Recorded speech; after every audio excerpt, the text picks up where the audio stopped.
ನಮಸ್ಕಾರ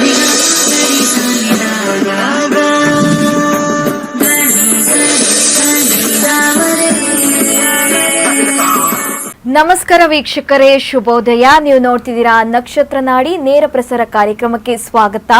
ನಾನು ಸುರಭಿ ರಾಜೇಂದ್ರ.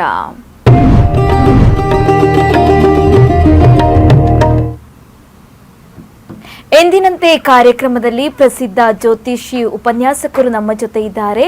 ಪಂಡಿತ್ ದಿನೇಶ್ ಗುರೂಜಿ ಅವರು. ಅವರನ್ನ ಕಾರ್ಯಕ್ರಮಕ್ಕೆ ವೆಲ್ಕಮ್ ಮಾಡೋಣ. ಗುರೂಜಿ, ಕಾರ್ಯಕ್ರಮಕ್ಕೆ ಆದರದ ಸ್ವಾಗತ. ಓಂ ಶ್ರೀ ಗುರುಭ್ಯೋ ನಮಃ. ಹರಿ ಓಂ. ಜ್ಞಾನಾನಂದಮಯಂ ದೇವಂ ನಿರ್ಮಲಸ್ಫಟಿಕಾಕೃತಿಂ ಆಧಾರಾಂ ಸರ್ವವಿದ್ಯಾನಾಂ ಹಯಗ್ರೀವಂ ಉಪಾಸ್ಮಹೇ. ಓಂ ನಮೋ ಭಗವತೆ ವಾಸುದೇವಾಯ. ಓಂ ನಮೋ ನಾರಾಯಣಾಯ. ನಮಸ್ಕಾರ. ಎಸ್ ವೀಕ್ಷಕರೇ, ನಿಮಗೆ ಜ್ಯೋತಿಷ್ಯ ಕಲಿಯುವ ಆಸಕ್ತಿ ಇದ್ದರೆ ಕುಟುಂಬ ಸಮೇತರಾಗಿ ಜ್ಯೋತಿಷ್ಯ ಕಲಿಬೋದು. ಹೇಗೆ ಅಂತೀರಾ? ನಕ್ಷತ್ರ ನಾಡಿ ಇರುವುದೇ ನಿಮಗೋಸ್ಕರ ಅಂತ ಹೇಳ್ತಾ ಈಗಾಗಲೇ 65,000ಕ್ಕೂ ಹೆಚ್ಚು ವಿದ್ಯಾರ್ಥಿಗಳು ಜ್ಯೋತಿಷ್ಯವನ್ನು ಕಲ್ತಿದ್ದಾರೆ. ಇನ್ನು ಇಂದಿನಿಂದ ಕ್ಲಾಸ್ ಆರಂಭವಾಗಬೇಕಿತ್ತು, ಆದರೆ ಹಳೆಯ ಬ್ಯಾಚ್ನ ಕ್ಲಾಸ್ಗಳು ಇನ್ನೂ ಕೂಡ ಮುಗ್ದಿಲ್ಲ. ಆ ಕಾರಣದಿಂದ ಗುರುವಾರದಿಂದ 111ನೇ ಬ್ಯಾಚ್ ಆರಂಭವಾಗ್ತಾ ಇದೆ.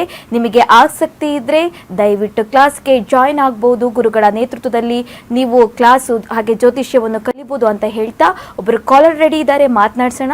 ನಮಸ್ತೆ. ಹಲೋ, ನಮಸ್ತೆ ಮೇಡಮ್. ಮೇಡಮ್ ಹೇಳಿ, ಯಾರ ಬಗ್ಗೆ ಕೇಳಬೇಕಾಗಿತ್ತು? ಮೇಡಮ್ ನಮ್ಮ ಬಗ್ಗೆನೇ ಕೇಳಬೇಕಿತ್ತು. ಓಕೆ, ಹುಟ್ಟಿದ ದಿನಾಂಕ, ಸಮಯ ತಿಳಿಸ್ಕೊಡಿ. ಹಲೋ ಮೇಡಮ್, ಪ್ರಶ್ನೆಶಾಸ್ತ್ರಕ್ಕೆ ಹೋಗ್ತೀವಿ. ಓಕೆ, 1ರಿಂದ 249 ಅಂಕೆಗಳಲ್ಲಿ ಒಂದು ಅಂಕೆನ ನೀವು ಚೂಸ್ ಮಾಡಿ. 21 ಮೇಡಮ್. ಓಕೆ, ಗುರುಗಳಿದ್ದಾರೆ, ಮಾತನಾಡಿ. ನಮಸ್ಕಾರ. ನಮಸ್ತೆ ಗುರುಜಿ. ಸೊ ನೀವು ಕೇಳಿರ್ತಕ್ಕಂಥ ಪ್ರಶ್ನೆಯಲ್ಲಿ 21, 10, 11 ಬಂದಿದೆ. ಹೇಳಿ, ಏನ್ ಪ್ರಶ್ನೆ ಇದೆ? ಹಲೋ ಹೇಳಿ, ಪ್ರಶ್ನೆ ಕೇಳಿ, ಬೇಗ ಬೇಗ. ಸರ್, ಅದೇ ನಾವು ನಮ್ಮ ಮನೆಯವರು ಬೇರೆ ಆಗಿ ಒಂದು 3 ವರ್ಷ ಹತ್ರ ಆಗ್ತಾ ಬಂತು. ಓಕೆ. ಇವಾಗ ಡಿವೋರ್ಸಿಗೆ ಹಾಕೊಂಡಿದೀವಿ. ಈಗ ಬಂದು ಚೆನ್ನಾಗಿ ನೋಡ್ಕೊಂತೀನಿ ಅಂತ ಕರಿತಾ ಇದಾರೆ. ಅದೇ ಹೋದ್ರೆ ಚೆನ್ನಾಗಿರುತ್ತಾ ಅಥವಾ ಸುಮ್ನೆ ಕೋರ್ಟ್ ಕೇಸ್ ಇರಕ್ಕೆ ಬಾಯಿ ಮಾತಿ ಕರಿತಾ ಇದಾರಾ ಅಂತ? ಹೌದು, ಪ್ರತಿಷ್ಠೆಗೆ ಕರೀತಾ ಇದ್ದಾರೆ. ಪ್ರತಿಷ್ಠೆ ಅಂತ ಹೇಳ್ತೀವಲ್ಲ, ಪ್ರತಿಷ್ಠೆ ಅಂತ ಗೊತ್ತಾ ನಿಮ್ಗೆ? ಪ್ರತಿಷ್ಠೆ ಅಂದ್ರೆ ಅರ್ಥ ಆಗುತ್ತಾ? ಬಾಯಿ ಮಾತಿಗೆ ಮಾತ್ರ ಕರೀತಾ ಇರೋದು. 10ನೇ ಮನೆ ಪ್ರೀತಿ ಇದ್ರೆ ಅಲ್ಲಿ ನಮಗೆ 2ನೇ ಮನೆ, 5ನೇ ಮನೆ, 7ನೇ ಮನೆ, ಅಟ್ಲೀಸ್ಟ್ 9ನೇ ಮನೆ ಬರುತ್ತೆ. ಇದು ಜಸ್ಟ್ ಕಣ್ಣೊರ್ಸೋದು, ಮತ್ತೆ ನಾಯಿಬಾಲ ಡೊಂಕೆ. ಇದು ನೀವು ಮತ್ತೆ ಹೋದರೆ ಒಂದು 6 ತಿಂಗಳು ಚೆನ್ನಾಗಿರ್ಬೋದು ಅಷ್ಟೇ. ಮತ್ತೆ 6 ತಿಂಗಳಾದಮೇಲೆ ಮತ್ತೆ ಕಿತಾಪತಿ ಕಾಂಬಿನೇಷನ್. ಇದು ಅದು ಮಂಗಳ ಬಂದಿದೆ, ಸೂರ್ಯ ಬಂದಿದೆ, 10 ಬಂದಿದೆ. ವಿವಾಹದಲ್ಲಿ ನನ್ನ ಸಜೆಷನ್ನು ಇನ್ನೂ ಒಂದು ಸ್ವಲ್ಪ ಯೋಚನೆ ಮಾಡಿ. ಗ್ರಹಗಳು ಹೇಳ್ತಾ ಇದ್ದಾವೆ. ಗ್ರಹಗಳು ಯಾವಾಗಲೂ ಕೂಡ ಇನ್ನೊಬ್ಬನ ಮನಸ್ಸನ್ನು ಬೇಗ ಹೇಳ್ಬಿಡುತ್ತದೆ, ಸುಳ್ಳು ಹೇಳಲ್ಲ. ಅದಕ್ಕೆ ಜ್ಯೋತಿಷ್ಯ ಕಲಿಬೇಕು. ಅನೇಕ ಜನರು ಈ ಜ್ಯೋತಿಷ್ಯ ಬೇರೆ ಬೇರೆ ಏನೇನೋ ಮಾಡ್ತಾರೆ. ಜ್ಯೋತಿಷ್ಯ ಪರ್ಫೆಕ್ಟ್ ಆನ್ಸರ್ ಕೊಡುತ್ತೆ. ಎಲ್ಲದಕ್ಕಿಂತ ನಂಬರ್ 1 ಅಂದರೆ ಜ್ಯೋತಿಷ್ಯ, ನಂಬರ್ 1. ಆದರೆ ಜ್ಯೋತಿಷ್ಯ ಏನಾಗ್ಬಿಟ್ಟಿದೆ, ಜ್ಯೋತಿಷಿಗಳಿಗೆ ಸ್ವಲ್ಪ ಈ ಕಲಿಯುಗದಲ್ಲಿ ಸ್ವಲ್ಪ ಹಿಂಸೆ, ಅದು ಇದು, ಜನರು ಮಾತಾಡೋದು, ವ್ಯಂಗ್ಯವಾಗಿ ಮಾತಾಡೋದು ಎಲ್ಲ ಮಾಡ್ತಾರೆ. ಏನು ಮಾಡೋಕ್ಕಾಗಲ್ಲ. ಸೊ ನನ್ನ ಸಜೆಷನ್ ಇದಕ್ಕೆ, ಮಂಗಳ ಮತ್ತು ಸೂರ್ಯ ಬಂದಿರೋದ್ರಿಂದ ಭಾನುವಾರ ದಿವಸ ಗೋಧಿಯನ್ನು ದಾನ ಮಾಡಿ ನಿಮಗೆ ದಾರಿ ತೋರಿಸ್ತೀರ. ಒಳ್ಳೆದಾಗಲಿ. ಓಕೆ, ಮತ್ತೊಬ್ರು ಕಾಲರ್ ರೆಡಿ ಇದ್ದಾರೆ. ನಮಸ್ತೆ. ನಮಸ್ತೆ ಮೇಡಮ್. ಹೇಳಿ, ಯಾರ ಬಗ್ಗೆ ಕೇಳಬೇಕಾಗಿತ್ತು? ನಮ್ಮ ಬಗ್ಗೆನೇ ಕೇಳಬೇಕು. ಓಕೆ, ಹುಟ್ಟಿದ ದಿನಾಂಕ ಹಾಗೆ ಸಮಯ ತಿಳಿಸ್ಕೊಡಿ. ಮೇಡಮ್ ಪ್ರಶ್ನೆಶಾಸ್ತ್ರಕ್ಕೆ ಹೋಗ್ತೀನಿ. ಓಕೆ, 1ರಿಂದ 249 ಅಂಕೆಗಳಲ್ಲಿ ಒಂದು ಸಂಖ್ಯೆನ ನೀವು ಪಿಕ್ ಮಾಡಿ. 240 ಮೇಡಮ್. 240. ಓಕೆ, ಗುರುಗಳಿದ್ದಾರೆ, ಮಾತನಾಡಿ. ನಮಸ್ತೆ ಗುರುಗಳೇ. ನಮಸ್ಕಾರ, ಹೇಳಿ ಸರ್. ಸರ್ ನಮಸ್ತೆ ಸರ್. ನಮ್ಮ ಮದುವೆ ಬಗ್ಗೆ ಕೇಳಬೇಕಾಯ್ತು ಸರ್. ನಮ್ಗೆ ಇವಾಗ 36-37 ವರ್ಷ ಆಯ್ತು ಸರ್. ಮ್ಯಾರೇಜ್ ಯಾವ್ದು ಸೆಟ್ ಆಗ್ತಾ ಇಲ್ಲ. ಒಂದರಿಂದ ಒಂದು ಅಡೆತಡೆಗಳು ಬರ್ತಾ ಇರದಲ್ಲೇ ಇರ್ತೇವೆ ಸರ್. ನೋಡಿ, ವಿವಾಹದಲ್ಲಿ ನಿಮಗೆ ನಾವು 7ನೇ ಮನೆ ನೋಡಿದಾಗ ಒಂದು ನಿಮಿಷ, ಇಲ್ಲಿ 4 ಅಂತ ಬಂದಿದೆ. ವಿವಾಹದಲ್ಲಿ 2ನೇ ಮನೆ ಮತ್ತು 7ನೇ ಮನೆ ಬರಲೇಬೇಕು.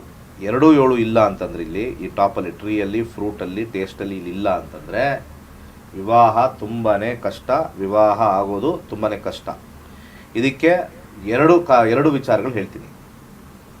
ಜಾತಿ ಭೇದ ಮತ ಇಲ್ಲದೆ ನೀವು ಎಲ್ಲದಕ್ಕೂ ಎಸ್ ಅನ್ನಿ ವಿತಿನ್ 3 months to 4 months ಮದುವೆ ಆಗ್ತೀರಾ. ಯಾರಾದರೂ ಅದು ವಿಧವೆ ಆಗಿರ್ಬೋದು, 2ನೇ ಮದುವೆ ಆಗಿರ್ಬೋದು, ಅವ್ರಿಗೆ 3ನೇ ಮದುವೆ ಆಗಿರ್ಬೋದು, ಒಂದು ಹೆಣ್ಣು ಬೇಕು ಅಂತ ಹೇಳಿ ಓಂ ಶ್ರೀಂ ಶ್ರೀಯೈ ನಮಃ ಅಂತ 1,00,000 ಆಗೋಷ್ಟು ಜಪ ಮಾಡಿ. ದಿನ ಎಷ್ಟಾಗುತ್ತೋ ಅಷ್ಟು ಮಾಡಿ. 1,00,000 ಕ್ಲಿಯರ್ ಆದಮೇಲೆ ನಿಮಗೆ ಆ ಮಂತ್ರದ ವರ್ಕ್ ಆಗುತ್ತೆ. ಓಂ ಶ್ರೀಂ ಶ್ರೀಯೈ ನಮಃ. ಹಾಗೆ ಇಲ್ಲಿ ಎಳ್ಳೆಣ್ಣೆಯನ್ನು ದಾನ ಮಾಡಿ. ಜಾತಿ ಭೇದ ಮತ ಇಲ್ಲದೆ ಮಾಡಬೇಕು. ಯಾಕಂದರೆ 4ನೇ ಮನೆ ಬೌಂಡ್ರಿ ಅಂತ ಕರಿತೀವಿ ನಾವು. ಬೌಂಡ್ರಿ ಇಟ್ಕೊಂಡ್ಬಿಟ್ಟಿರ್ತೀವಿ ನಾವು. ನಮ್ಮಲ್ಲೇ ಸಿಗಲಿ, ಇವರೇನೋ ಪಾಪ ವರ್ಕಲ್ಲಿ ಸ್ವಲ್ಪ ಕಮ್ಮಿ ಇರ್ಬೋದು, ಅಥವಾ ವ್ಯವಸಾಯ ಮಾಡ್ಬೋದು, ಅಥವಾ ಕೃಷಿ ಮಾಡ್ಬೋದು. ಸೊ ಅಂಥ ಟೈಮಲ್ಲಿ ನಾನು ಇದಕ್ಕಿಂತ ಕೆಲಸದವ್ರು ನಂಗೆ ಹೋಗಲ್ಲ ಅಂತ ಹೆಣ್ಣು. ಇವಾಗೆಲ್ಲ ಸ್ವಲ್ಪ ಲೇಡೀಸ್ ಡಿಮ್ಯಾಂಡ್. ಒಂದು ಕಾಲದಲ್ಲೆಲ್ಲ ಈ ಮನೇಲಿರ್ತಕ್ಕಂಥವ್ರು ಗಂಡು ಮಕ್ಕಳು ಅಂತ ಹುಟ್ಟಿಸಿ ಹೆಣ್ಣೆ ಸಿಗ್ತಾ ಇಲ್ಲ ಗಂಡುಗಳಿಗೆ. ಇದು ಪ್ರಾಬ್ಲಮ್ಮೇ ಈ ಗಂಡು ಆಸೆ ಇರ್ತಕ್ಕಂಥದ್ದು. ಗಂಡು ಮಗುನೇ ಬೇಕು, ವಂಶೋದ್ಧಾರಕ ಅಂತ ಹೇಳಿ ಸಮಾಜನ ಹಾಳು ಮಾಡ್ತಕ್ಕಂಥ ಕೆಲವರು ಮನಸ್ಥಿತಿಯವರಿದ್ದಾರೆ. ಇವತ್ತು ಕೂಡ ಕೆಲವರು ಈ ಅತ್ತೆದಿರು, ಮಾವದಿರು ಮತ್ತು ಗಂಡದಿರು ಇರ್ತಾರೆ. ತಿಕ್ಕಲ್ರು ನೀವೆಲ್ಲ ನಂಬರ್ 1 ಫೂಲ್ಸ್ ಅಂತ ಕರಿತೀವಿ. ಎಷ್ಟೋ ಲಕ್ಷಾಂತರ ಜನಕ್ಕೆ ಮಕ್ಕಳೇ ಆಗಿಲ್ಲ. ಯಾವುದಾದ್ರು ಮಗು ಕೂಡಪ್ಪ, ಒಂದು ಮಗು ಇದ್ರೆ ಸಾಕು ಅಂತ ಬೇಡ್ತಾ ಇದ್ದಾರೆ. ಅಂಥದ್ರಲ್ಲಿ ನಿಮಗಳಿಗೆ ಕೆಲವ್ರಿಗೆ ಮತಿ ಕೆಟ್ಟು ಇಂಥದೇ ಮಗು ಬೇಕು. 3 ಆಗ್ಬಿಟ್ಟಿರುತ್ತೆ, 4ನೇದು ಹೆಣ್ಣಾಗ್ಬಿಡುತ್ತೆ. ಅವನಿಗೇನೋ ಗಂಡಿಗೆ ಏನೋ ಒಂಥರ ದಿಮಾಕು, ಮೀಸೆ ಬಂದ್ಬಿಟ್ಟಿದೆ ಅಂತ. ಮೀಸೆ ಏನು ಕೆರೆದ್ರೂ ಬೋಳಿಸಿದ್ರು ಮತ್ತೆ ಬೆಳೆಯುತ್ತೆ. ಅದೇನು ಗೊಬ್ಬರ ಹಾಕಿ ಬೆಳೆಸ್ಬೇಕು. ಮೀಸೆ ಒಂದು ಗಂಡಸಿಗೆ ಡಿಮ್ಯಾಂಡ್ ಅಂತ ಹೇಳ್ತಲ್ಲ ಆ ಥರ. ಸೊ ತಲೆಗಳಿಲ್ಲ, ಹುಚ್ಚುಗಳ ಥರ ಆಡ್ತಾರೆ. ಹೆಣ್ಣು ಈಗ ಟ್ರೈ ಮಾಡಿದ್ದೀರಾ, ಓಕೆ, ಗಂಡು ಅನ್ನೋದು ಆಸೆ ಅಂತ ಅಂದ್ಕೊಳ್ಳೋಣ. ಅದಾಗಿಲ್ವಾ, ಒಳ್ಳೆ ರೀತಿಯಿಂದ ಇರಿ. ಅದು ಬಿಟ್ಬಿಟ್ಟು ಅವಳನ್ನು ದುಸಿದ್ರೆ, ಸೈನ್ಸ್ ಪ್ರಕಾರ ಹೆಣ್ಣಲ್ಲಿ ಅದಿಲ್ಲ. ಸೈನ್ಸ್ ಪ್ರಕಾರ, ನಮ್ಮ ಶಾಸ್ತ್ರ ಪ್ರಕಾರನೂ ಹೆಣ್ಣಲ್ಲಿ ಆ ಶಕ್ತಿ ಇಲ್ಲ. ಗಂಡು ಬೇಕಾ ಹೆಣ್ಣು ಬೇಕಾ ಅಂತ. ಅದಿರೋದೇ ಗಂಡನ ವೀರ್ಯದಲ್ಲಿದೆ. ಯಾವುದು ರಿಲೀಸ್ ಆಗುತ್ತೆ, ಹೆಣ್ಣು ವೀರ್ಯ ರಿಲೀಸ್ ಆದರೆ ಹೆಣ್ಣು ಸಂತಾನ, ಗಂಡು ರಿಲೀಸ್ ಆದರೆ. ಸೊ ಯಾರನ್ನ ಬ್ಲೇಮ್ ಮಾಡ್ಬೇಕು ನೀವು? ಹೆಣ್ಮಗಳನ್ನೆಲ್ಲ, ಮನೇಲಿರ್ತಕ್ಕಂಥವ್ರು, ಆ ಗಂಡಸರಿರ್ತಾರಲ್ಲ ತಿರ್ಬೋಕಿಗಳು, ಅವ್ರಿಗೆ ಹೋಗಿಬೇಕು ಕ್ಯಾಕರಿಸಿ. ಸೊ ಆವಾಗ ಕರೆಕ್ಟಾಗಿ ಬರುತ್ತೆ. ಸೊ ಅದಕ್ಕೆ ನಾನು ಹೇಳ್ತಾ ಇರೋದು. ಸೊ ಹೆಣ್ಣುಗಳು ಸಿಗ್ತಾಯಿಲ್ಲ, 36 ಆಯಿತು ಪಾಪ. ಎಷ್ಟು ಈ ಇಂಪಾರ್ಟೆಂಟು, ಅದೇನೋ ಹೇಳ್ತಾರೆ, ರಸಮಂಜರಿ ಜೀವನದಲ್ಲಿ ರಸನೇ ಇಲ್ದಂಗೆ ಆಗ್ಬಿಟ್ಟಿದೆ ಅಂತ ಹೇಳಿ.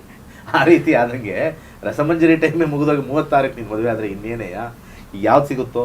ಯಾವ್ದಾರು ಜಾತಿ, ನೀನು ಹಿಂದೂ ಧರ್ಮನೇ ಬೇಕು ಅಂತ ತಿಳ್ಕೊಂಡ್ರೆ, ಹಿಂದೂ ಧರ್ಮದಲ್ಲಿ ಯಾವ್ದಾರು ರೆಡಿ ಬೇಕಾದಷ್ಟು ಇರ್ತಾರೆ. ಯಾವ್ದಾರು ಒಂದು ಒಳ್ಳೆ ಹುಡುಗ ಸಿಕ್ಕರೆ ಸಾಕು ಅಂತ ಕಾಯ್ಕೊಂಡಿರ್ತಾರೆ.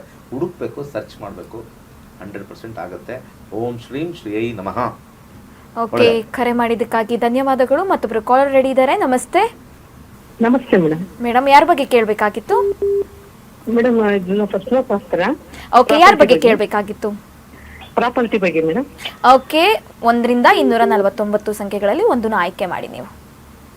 ನಮಸ್ತೆ ಗುರುಜಿ. ಹೇಳಿ. ನಂಬರ್ ಹೇಳ್ಬೇಕಮ್ಮ? ನಂಬರ್ ಹೇಳಿ. 54 ನಂಬರ್ ಹೇಳಿ. 54 ಮೇಡಮ್. ಓಕೆ, ಗುರುಗಳಿದ್ದಾರೆ, ಮಾತನಾಡಿ. ಗುರುಗಳ, ಇದು ನಮಸ್ಕಾರ. ನನಗೆ ಸೈಟ್ ಬರಬೇಕು ತಂದೆ ಮನೆ ಕಡೆಯಿಂದ. ತಂದೆ ಕಡೆಯಿಂದ ಸೈಟ್ ಬರುತ್ತಾ ಅಥವಾ ಬೇರೆ ಏನಾರ, ಬೇರೆ ಅದ್ರ ಬದಲು ಬೇರೆ ಜಮೀನ್ ಕೊಡ್ತಾರಾ ಅಂತ ನನ್ನ ಪ್ರಶ್ನಾ ಶಾಸ್ತ್ರ. ತಂದೆಯಿಂದ ಕೊಡೋದಾ? ತಂದೆ ಮನೆಯಿಂದ ಹೇಳಿದ್ರು. ತಂದೆ ಇದ್ದಾರಾ? ಇದು ಅಂತ ಹೇಳ್ತಾ ಇದ್ದಾರೆ. ಅದಕ್ಕೆ ನಿಮ್ಗೆ ಸೈಟೇ ಬರ್ಬೇಕು ಅನ್ಕೊಂಡಿದೀನಿ. ಅದೇ ತಂದೆ ಇದ್ದಾರಾ? ನನ್ನ ಪ್ರಶ್ನೆ ಕೇಳೋದು. ತಂದೆ ಇದ್ದಾರಾ? ತಂದೆ ಇಲ್ಲ ಗುರುಗಳೇ. ತಂದೆ ಇಲ್ಲ ಅಂದ್ರೆ, ತಂದೆಯ ಮನೆ ಕಡೆ ಅಂದ್ರೆ ರಾಹು ಬಂದಿರೋದ್ರಿಂದ ನಿಮಗೆ ಒಂದು ರೀತಿ ಇಂಡೈರೆಕ್ಟ್ ಮೋಸ ಮಾಡ್ತಾ ಇದ್ದಾರೆ. ಹೌದು ಗುರುಗಳೇ. ಹೇಳೋದೊಂದು, ಮಾತಾಡೋದೊಂದು. ಯಾಕೆಂದ್ರೆ ರಾಹುವಿನ ಫ್ರೂಟ್ ಅಂದಾಗ ರಾಹುವಿನ ವಿಚಾರದಲ್ಲಿ ಬರುತ್ತೆ. ನಿಮಗೆ ಬರಬೇಕಾಗಿರ್ತಕ್ಕಂಥ, ನ್ಯಾಯವಾಗಿ ಬರಬೇಕಾಗಿರ್ತಕ್ಕಂಥದ್ದೇ ಇಲ್ಲಿ ರಾಹು, ಇಲ್ಲಿ ಕಲ್ಪ್ರಿಟ್ ಅಂತ ನಾವು ಕರಿತೀವಿ. ಇಲ್ಲಿ ಮೋಸ ಮಾಡ್ತಕ್ಕಂಥದ್ದು ತೋರಿಸ್ತಾ ಇದೆ. 8 ಅಂದರೆ ಮೋಸನೂ ಆಗುತ್ತೆ. ಇಲ್ಲಿ 9 ರೆಟ್ರೋಗ್ರೇಡ್ ಆಗಿದೆ, ತಾಯಿ ಮನೆಯಿಂದ ಬರ್ತಕ್ಕಂಥದ್ದು. ಇದು ಕೆಳಗಡೆ 4, 5. ನೀವು ಬೇರೆ ಕಡೆ ಕೊಡೋದಲ್ಲ, ಕೊಡೋದೇ ಫಸ್ಟು ಡೌಟು ಅಂತ ನಾನು ಹೇಳ್ತಾ ಇದ್ದೀನಿ. ಬೇರೆ ಕಡೆ ಅಲ್ಲ, ಈ ಕಡೆ ಅಲ್ಲ, ಆ ಕಡೆ ಅಲ್ಲ, ಯಾವ ಕಡೆನೂ ಇಲ್ಲ. ಇದನ್ನ ತಲೆಯಲ್ಲಿ ಇಟ್ಕೊಳ್ಳಿ. ಸದ್ಯಕ್ಕೆ ನೀವು ಕೇಳಿರೋ ಪ್ರಶ್ನೆಯಲ್ಲಿ ಬುಧ 8ನೇ ಮನೆ ಬಂದಿರೋದ್ರಿಂದ ಒಂದು ಕೈಲಾಶ ಯಂತ್ರ ಹಾಕೊಳ್ಳಿ ಮನೆಗೆ. ಹೆಸರು ಕಾಳನ್ನು ದಾನ ಮಾಡಿ. ಕೈಲಾಶ ಯಂತ್ರ ಅಷ್ಟು ಪವರ್ಫುಲ್ ಇನ್ನೊಂದಿಲ್ಲ. ತುಂಬ ಜನ ಅಥವಾ ನಾನು ಅಷ್ಟು ಪ್ರಮೋಟ್ ಮಾಡಲ್ಲ, ಅದು ಬರುತ್ತೆ. ಕೈಲಾಶ ಯಂತ್ರ ಹಾಕೊಳ್ಳಿ, ಖಂಡಿತ ಒಳ್ಳೇದಾಗುತ್ತೆ. ಶನಿಯ ದೇವಸ್ಥಾನಕ್ಕೆ ಪ್ರತಿ ಶನಿವಾರ ಸ್ವಲ್ಪ ಹೋಗಿ ಅಲ್ಲಿ ಕೂತ್ಕೊಂಡು ಬರಬೇಕಾಗಿರುತ್ತೆ, ನನಗೆ ನನ್ನ ಹಕ್ಕು ಅಂತ ಹೇಳಿ ಹೋಗಿ ಕೇಳಿದ್ರೆ 1 ವರ್ಷದೊಳಗಡೆ ನಿಮಗೆ ಯಾವ್ದಾದ್ರು ಒಂದು ಅವ್ರ ಮನಸ್ಥಿತಿ ಚೇಂಜ್ ಆಗಿ ಬರುತ್ತೆ. ಇಲ್ಲ ಅಂದರೆ ಇಲ್ಲಿ ಕನ್ನಿಂಗ್ ಅನ್ನೋದು ತೋರಿಸಿದೆ. ಆ ರಾಹು ಬಂದಾಗ ಕನ್ನಿಂಗ್, ಯಾರೊಬ್ಬರು ನೀವು ತಾಯಿ ಮನೆ ಕಡೆ ಕನ್ನಿಂಗ್ ಇರ್ತಾರೆ. ಒಳ್ಳೇದಾಗಲಿ. ಓಕೆ, ಕರೆ ಮಾಡಿದ್ದಕ್ಕಾಗಿ ಧನ್ಯವಾದಗಳು. ಕಾರ್ಯಕ್ರಮದಲ್ಲಿ ಮತ್ತಷ್ಟು ಮಾತನಾಡ್ತಾ ಹೋಗೋಣ ಪುಟ್ಟ ವಿರಾಮದ ಬಳಿಕ. ಎಲ್ಲರಿಗೂ ನಮಸ್ಕಾರ. ವೈಜ್ಞಾನಿಕ ತಂತ್ರಜ್ಞಾನವನ್ನು ಒಳಗೊಂಡಿರುವ ನಕ್ಷತ್ರ ನಾಡಿ ಜ್ಯೋತಿಷ್ಯ ತರಗತಿಗಳಿಗೆ ಸುಸ್ವಾಗತ. ಈ ತರಗತಿಗಳಲ್ಲಿ ಪಂಡಿತ್ ದಿನೇಶ್ ಗುರೂಜಿ ಅವರು ಕಲಿಸಿಕೊಡುವ ವಿಚಾರಗಳೆಂದರೆ ನಮ್ಮ ಬ್ರಹ್ಮಾಂಡದ ಸೃಷ್ಟಿ, ವಿಷ್ಣುವಿನ ದಶಾವತಾರಗಳಲ್ಲಿ ವೈಜ್ಞಾನಿಕ ಆಧಾರ, 4 ಯುಗಗಳು, ಉತ್ತರ ಧ್ರುವದ ಪ್ರಾಮುಖ್ಯತೆ, ನಕ್ಷತ್ರಗಳು, ರಾಶಿಗಳು, ರಾಹು ಮತ್ತು ಕೇತು ಪುರಾಣ, ರಾಶಿ ಚಕ್ರದಲ್ಲಿ 27 ನಕ್ಷತ್ರಗಳ ಸ್ಥಾನ, ರಾಶಿ ಚಕ್ರದ ಡಿಗ್ರಿ ಲೆಕ್ಕಾಚಾರ, ನಕ್ಷತ್ರದ 108 ಪಾದಗಳು, ದಶಾ ಲೆಕ್ಕಾಚಾರ, ರಾಶಿ ಚಕ್ರದ ಗುಣಲಕ್ಷಣಗಳು, ಲಗ್ನದ ಪ್ರಾಮುಖ್ಯತೆ, ಲಗ್ನ ಲೆಕ್ಕಾಚಾರ, ದಿನಗಳಲ್ಲಿ ಲಗ್ನವನ್ನು ಕಂಡುಹಿಡಿಯುವ ಸರಳ ಲೆಕ್ಕಾಚಾರ, ಲಗ್ನದಿಂದ ವಿವಿಧ ಮನೆಗಳಲ್ಲಿನ ಗ್ರಹಗಳು, ನಕ್ಷತ್ರ ನಾಡಿ ತತ್ವಗಳು, ಗ್ರಹಾಧಿಪತಿ, ನಕ್ಷತ್ರಾಧಿಪತಿ, ಉಪ ನಕ್ಷತ್ರಾಧಿಪತಿ ಲೆಕ್ಕಾಚಾರ, ಪ್ರಶ್ನಾಶಾಸ್ತ್ರದ ಮುಖೇನ 249 ವಿಭಾಗಗಳ ಲೆಕ್ಕಾಚಾರ, ವಿಶ್ಲೇಷಣೆಯಲ್ಲಿ ದಶಾ, ಭುಕ್ತಿ, ಅಂತರ್ಭುಕ್ತಿಯ ಅರ್ಥ, ಜಾತಕದಲ್ಲಿ, ಶಿಕ್ಷಣದಲ್ಲಿ ಆಯ್ದುಕೊಳ್ಳಬಹುದಾದ ಕೋರ್ಸ್, ಪಡೆಯಬಹುದಾದ ಶೇಕಡವಾರು ಯಶಸ್ಸು, ಉದ್ಯೋಗ ಅಥವಾ ವ್ಯವಹಾರದಲ್ಲಿ ಕ್ಷೇತ್ರದ ಆಯ್ಕೆ, ವ್ಯವಹಾರದಲ್ಲಿ ಯಶಸ್ಸಿನ ಲೆಕ್ಕಾಚಾರ, ಮದುವೆ ವಿಚಾರದಲ್ಲಿ ಸಂಯೋಗಗಳು, ತೊಂದರೆಗಳು, ವಿಚ್ಛೇದನ, ಸಂತಾನದಲ್ಲಿ ತೊಂದರೆಗಳು, ವಿಳಂಬವಾಗುವುದು, ಆಸ್ತಿ ಅಥವಾ ವಾಹನ ಖರೀದಿಯಲ್ಲಿನ ಸಮಯವನ್ನು ತಿಳಿಯುವುದು, ಆರೋಗ್ಯ ವಿಚಾರಗಳಲ್ಲಿ ಶುಭ ಅಶುಭ ಸಮಯದ ಲೆಕ್ಕಾಚಾರ, ಆರೋಗ್ಯ ಸಮಸ್ಯೆಗಳು ಉಂಟಾಗುವ ಸಮಯ ಮುಂತಾದ ವಿಚಾರಗಳ 3 ಹಂತಗಳಲ್ಲಿ ಶುಭ ಅಶುಭ ಸಂಯೋಗಗಳ ವಿಭಜನೆ, ಪವರ್ ಪೊಸಿಷನ್, ಪುಷ್ಪಲ್ ಸಿದ್ಧಾಂತ, ಗೋಚಾರದ ವಿಶ್ಲೇಷಣೆ, ಆಯ್ದ ಸೆಲೆಬ್ರಿಟಿಗಳ ಜಾತಕಗಳ ವಿಶ್ಲೇಷಣೆ, ಪರಿಹಾರಗಳು, ರತ್ನಗಳು, ರುದ್ರಾಕ್ಷಿಗಳು, ಮಂತ್ರ, ಕಲರ್ ಥೆರಪಿ, ದಾನದ ಪರಿಕಲ್ಪನೆ, ಇನ್ನು ಅನೇಕ ವಿಚಾರಗಳ ಬಗ್ಗೆ ಅತ್ಯಂತ ಸರಳವಾಗಿ ಗುರೂಜಿಯವರು ತರಗತಿಯಲ್ಲಿ ಕಲಿಸಿಕೊಡುತ್ತಾರೆ. ಈ ತರಗತಿ ಜೊತೆಗೆ ಅತ್ಯಾಧುನಿಕ ತಂತ್ರಜ್ಞಾನದಿಂದ ಬಳಕೆಯಲ್ಲಿರುವ ಗೋಲ್ಡ್ ಟ್ರೀ ಆಸ್ಟ್ರೋ ಆಪ್ ಮೂಲಕ ಜಾತಕವನ್ನು ಪರಿಶೀಲಿಸುವ ಸುಲಭವಾದ ತಂತ್ರಗಳನ್ನು ಗುರೂಜಿಯವರು ತಿಳಿಸಿಕೊಡುತ್ತಾರೆ. ಜೀವನಕ್ಕೆ ಅತ್ಯಗತ್ಯವಾಗಿರುವ ವಿಚಾರಗಳನ್ನು ತಿಳಿಯಲು ಇಂದೇ ಈ ನಕ್ಷತ್ರ ನಾಡಿ ತರಗತಿಯನ್ನು ಸೇರಿ ನಿಮ್ಮ ಜೀವನದ ವಿಚಾರಗಳಿಗೆ ಮಾರ್ಗದರ್ಶಕವಾಗಿರುವ ಜ್ಯೋತಿಷ್ಯವನ್ನು ಅಳವಡಿಸಿಕೊಳ್ಳಿ. ಹೆಚ್ಚಿನ ಮಾಹಿತಿಗೆ ಇಂದೇ ನಮ್ಮ ನಕ್ಷತ್ರ ನಾಡಿಯನ್ನು ಸಂಪರ್ಕಿಸಿ. ಧನ್ಯವಾದಗಳು. ಕೈಲಾಶ್ ಯಂತ್ರವು ಪುರಾತನವಾದ, ಪ್ರಾಚೀನವಾದ, ಅತ್ಯಂತ ಶಕ್ತಿಶಾಲಿಯಾದ ಯಂತ್ರವಾಗಿದೆ. ಸುಮಾರು 800ರಿಂದ 1000 ವರ್ಷಗಳ ಹಿಂದೆ ಹಲವಾರು ಸಂಯೋಗಗಳಿಂದ ರಚಿಸಲ್ಪಟ್ಟಿರುವ ವಿಶೇಷವಾದ ಯಂತ್ರವೇ ಈ ಕೈಲಾಶ್ ಯಂತ್ರ. ಈ ಕೈಲಾಶ್ ಯಂತ್ರದ ಮಧ್ಯ ಭಾಗದಲ್ಲಿ ಬರುವಂತಹ ಕೋರ್ ಭಾಗದಲ್ಲಿರುವಂತಹ ಸಂಖ್ಯಾಶಾಸ್ತ್ರದ ಲೋಶೋ ಗ್ರಿಡ್, ಈ ಕೋರ್ ಸುತ್ತ ಬರುವಂತಹ 12 ಪ್ರಾಣಿಗಳು ಚೀನಿ ವಿಶೇಷ ಪ್ರಾಣಿಗಳು, ಅನಿಮಲ್ ಸ್ಪಿರಿಟ್ ಅನ್ನು ಸೂಚಿಸುತ್ತದೆ. ಅದರ ಸುತ್ತ ಇರುವಂತಹ ವಿಶೇಷವಾಗಿರುವಂತಹ ಮಂತ್ರ, ಅದರ ಸುತ್ತ 4 ಅಂಶಗಳಾದ ಓಂ, ಸ್ವಸ್ತಿಕ್, ತ್ರಿಶೂಲದ ಶಿವನ ಅಂಶದಿಂದ ದಿಗ್ಬಂಧನವಾಗಿದೆ. ಈ ಕೈಲಾಶ್ ಯಂತ್ರದಲ್ಲಿ ಬರುವಂತಹ ಮಂತ್ರವನ್ನು ಪ್ರತಿ ಸೋಮವಾರ 108 ಬಾರಿ ಜಪಿಸುವುದರಿಂದ ಮತ್ತು ಕೆಂಪು ಹೂಗಳಿಂದ ಪೂಜಿಸುವುದರಿಂದ ಹೆಚ್ಚಿನ ಧನಾತ್ಮಕ ಶಕ್ತಿಯನ್ನು ಪಡೆಯುವುದರ ಜೊತೆಗೆ ಜೀವನದಲ್ಲಿ ನೆಮ್ಮದಿ, ಹಣಕಾಸು, ಆರೋಗ್ಯ, ವಿದ್ಯಾಭ್ಯಾಸದಲ್ಲಿ ಯಶಸ್ಸನ್ನು ಗಳಿಸಬಹುದಾಗಿದೆ. ಈ ಯಂತ್ರಕ್ಕಾಗಿ ಇಂದೇ ನಮ್ಮ ನಕ್ಷತ್ರ ನಾಡಿ ತಂಡವನ್ನು ಸಂಪರ್ಕಿಸಿ. ಧನ್ಯವಾದಗಳು. ನಂತರ ಕಾರ್ಯಕ್ರಮಕ್ಕೆ ಮತ್ತೆ ಸ್ವಾಗತ. ವೀಕ್ಷಕರೇ ಹೇಳಿದಂತೆ ಗುರುಗಳ ನೇತೃತ್ವದಲ್ಲಿ ಇದೇ ಗುರುವಾರ ಅಂದರೆ ಫೆಬ್ರವರಿ 12ನೇ ತಾರೀಕಿನಿಂದ 111ನೇ ಬ್ಯಾಚ್ ಆರಂಭವಾಗ್ತಾ ಇದೆ. ನಿಮಗೆ ಜ್ಯೋತಿಷ್ಯದಲ್ಲಿ ಇಂಟ್ರೆಸ್ಟ್ ಇದ್ದರೆ ನೀವು ಖಂಡಿತವಾಗಿಯೂ ಕ್ಲಾಸ್ಗೆ ಜಾಯ್ನ್ ಆಗ್ಬೋದು. ಏಕೆಂದರೆ ಯಾರೋ ಹತ್ರ ಹೋಗಿ ಮೋಸ ಹೋಗೋದಕ್ಕಿಂತ ನಕ್ಷತ್ರ ನಾಡಿಯಲ್ಲಿ ಈಗಾಗಲೇ 65,000ಕ್ಕೂ ಹೆಚ್ಚು ವಿದ್ಯಾರ್ಥಿಗಳು ಜ್ಯೋತಿಷ್ಯ ಕಲ್ತಿದ್ದಾರೆ. ಹಾಗೆ ನಿಮಗೆ ಜಾಯ್ನ್ ಆಗುವ ಮನಸ್ಸಿದ್ರೆ ಅಥವಾ ಆಸಕ್ತಿ ಇದ್ದರೆ ಜಾಯ್ನ್ ಆಗ್ಬೋದು. ದಿನದಲ್ಲಿ ಒಂದು ಸಮಯದಲ್ಲಿ ಅಂದರೆ ಬೆಳಗ್ಗೆ ಅಥವಾ ಸಂಜೆ ಸಮಯದಲ್ಲಿ ಕ್ಲಾಸ್ ಇರುತ್ತೆ, 1.5 ಗಂಟೆ ಕ್ಲಾಸ್ ಇರುತ್ತೆ. ನೀವು ಜಾಯ್ನ್ ಆಗ್ಬೋದು ಕುಟುಂಬ ಸಮೇತರಾಗಿ. ಇನ್ನೊಬ್ರು ಕಾಲರ್ ರೆಡಿ ಇದ್ದಾರೆ, ಮಾತಾಡ್ಸ್ತಾ ಹೋಗೋಣ. ನಮಸ್ತೆ. ನಮಸ್ಕಾರ. ಯಾರ ಬಗ್ಗೆ ಕೇಳಬೇಕಾಗಿತ್ತು ಮೇಡಮ್? ನಮ್ಮ ಮಗಳ ಬಗ್ಗೆ ಕೇಳಬೇಕಾಗಿತ್ತು. ಓಕೆ, ಹುಟ್ಟಿದ ದಿನಾಂಕ, ಸಮಯ ತಿಳಿಸ್ಕೊಡಿ. 21 6 1998. 1998. ಓಕೆ, ಸಮಯ 10:15 ಬೆಳಗ್ಗೆ. ಓಕೆ, ಹುಟ್ಟಿದ ಊರು? ಗುಲ್ಬರ್ಗ. ಓಕೆ, ಗುರುಗಳಿದ್ದಾರೆ, ಮಾತನಾಡಿ. ನಮಸ್ಕಾರ. ನಮಸ್ಕಾರ ಗುರುಗಳೇ. ಈಗ 10 ಎಷ್ಟೊತ್ತು ಕೇಳಿ? 10, 15, 10, 17? 10-15 ಗುರುಗಳು. 15. ಓಕೆ. ನಮ್ಮ ಮಗಳು ನಿಮ್ಮ ಹತ್ರ ಕಲ್ತಿದ್ದಾರೆ ಗುರುಗಳೇ, ಅಮ್ಮನ ದೇವಿ ಅಂತ. ಆಯ್ತಾಯ್ತು, ಕಲಿತಾರೆ. ಬಟ್ ಏನ್ ಕೇಳಬೇಕು? ಮದುವೆ ಬಗ್ಗೆ ಕೇಳಬೇಕಾಗಿತ್ತು. ಇವ್ರು ಕೇಳಬೇಕು ಅಂತ. 2022ರಿಂದ ಅವರಿಗೆ ರಾಹು ದಶೆ ಪ್ರಾರಂಭವಾಗಿದೆ. ರಾಹು 1, 7, 9 ಕಾಂಬಿನೇಷನ್ನು. ಮದುವೆ ಆಯ್ತಾ? ಇನ್ನೂ ಮದುವೆ ಆಗಿಲ್ಲ ಗುರುಗಳೇ. 7ನೇ ಮನೆ 6ನೇ ಮನೆ ಬಂದಿರೋದ್ರಿಂದ ಸ್ವಲ್ಪ ರೆಟ್ರೋಗ್ರೇಡ್ ಇರೋದ್ರಿಂದ ಮದುವೆ ಬೇಗ ಆಗಬೇಕು.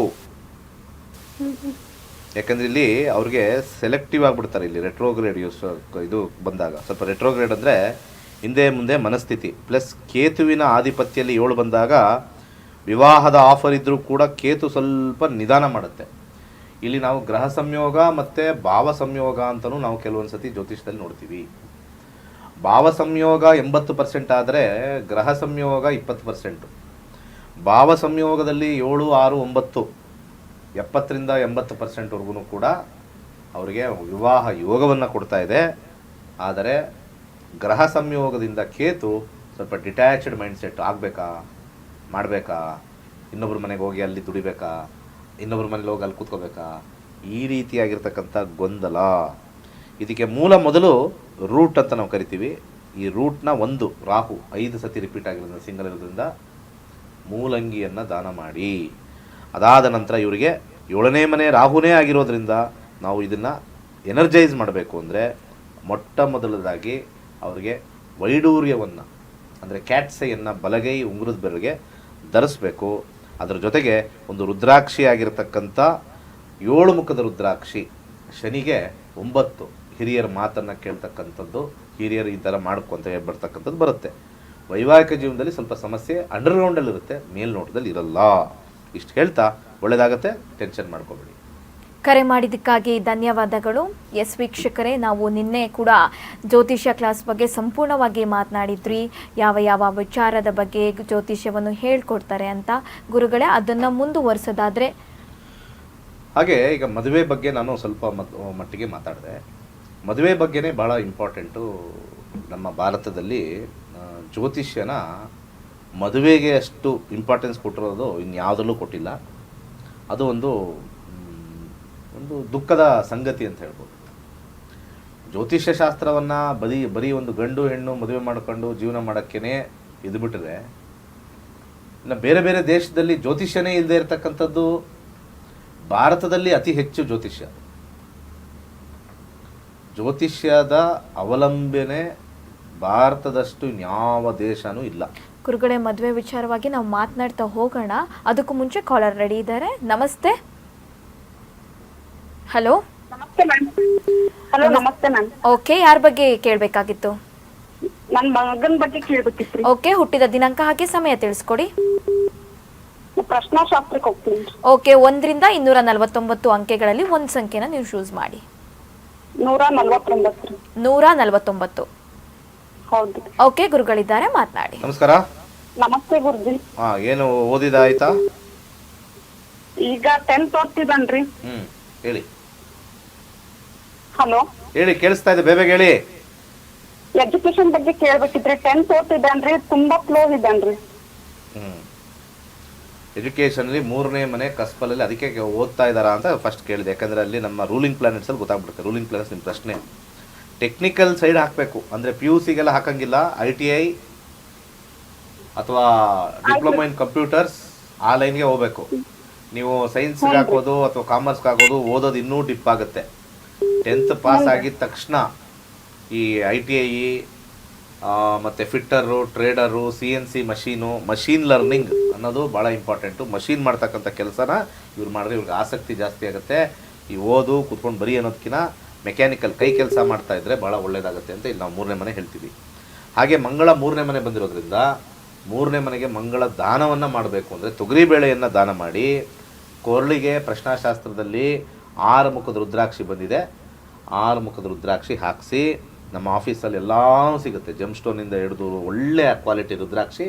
ಸ್ವಲ್ಪ ಬೇರೆ ಕಡೆಯಿಂದ ಸ್ವಲ್ಪ ಕಾಸ್ಟ್ಲಿ. ಯಾಕೆ ಅಂದರೆ ನಾವು ದೊಡ್ಡ ಹೋಟ್ಲಿಗೆ ಹೋಗಿ ಜಾಸ್ತಿ ಹಾಕಿ ಕೊಡ್ತೀವಿ. ಕ್ವಾಲಿಟಿ ಇರುತ್ತೆ, ನೀಟಾಗಿರುತ್ತೆ. ಯಾವುದಾದ್ರು ಹೋಟ್ಲ್ಗಳಿದಾವಲ್ಲ ಅಲ್ಲಿ ಜಾಸ್ತಿ. ಅಲ್ಲಿ ಸೈಡಲ್ಲಿರೋದು ಮಸಾಲೆ ದೋಸೆ 30 ರೂಪಾಯಿ ಆದರೆ ಅಲ್ಲಿ ಹೋದರೆ 80 ರೂಪಾಯಿ 80 ರೂಪಾಯಿ. ಯಾಕಂದರೆ ಅಲ್ಲಿ ಕ್ವಾಲಿಟಿ ಹಾಕೋ ಪದಾರ್ಥಗಳು ಎಲ್ಲ ಇರ್ತವೆ.